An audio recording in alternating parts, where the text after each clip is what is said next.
2 years since the tragedy over eastern Ukraine, very few questions have been answered about who shot down the Malaysian jet, carrying 283 passengers and 15 crew members.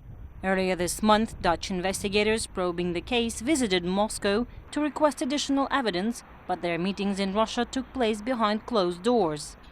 The Russian Prosecutor General's office is planning to continue providing all the necessary legal assistance required for full and objective criminal investigation into the circumstances of the Malaysian Boeing crash in the sky over Ukraine. The Dutch Safety Board's report concluded last November that Russian-made Buk missile that downed the jet was launched near a settlement controlled by rebel forces. But officials stopped short of naming who fired the missile. During these 2 years, it seems that all sides which were trying to put blame on each other exhausted the potential of their arguments. No side could have produced credible evidence that it was either Russian anti-aircraft systems or Ukrainian systems which made the plane to crash. The lack of progress in the investigation has pushed families of Australian victims to the Netherlands and the courts to get answers.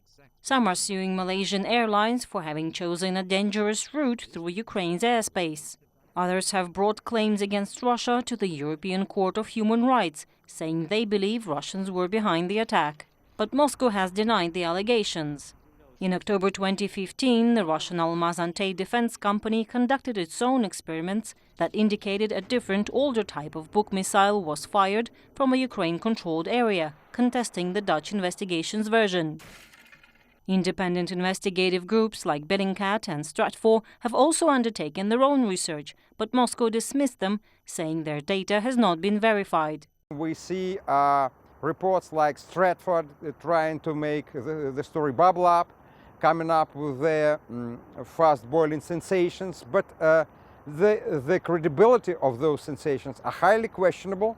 They can hardly influence public opinion. The criminal inquiry is expected to be completed in the fall.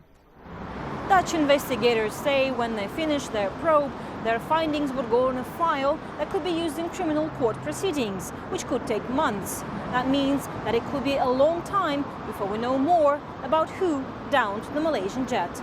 Daria, Bondarchuk, CCTV, Moscow.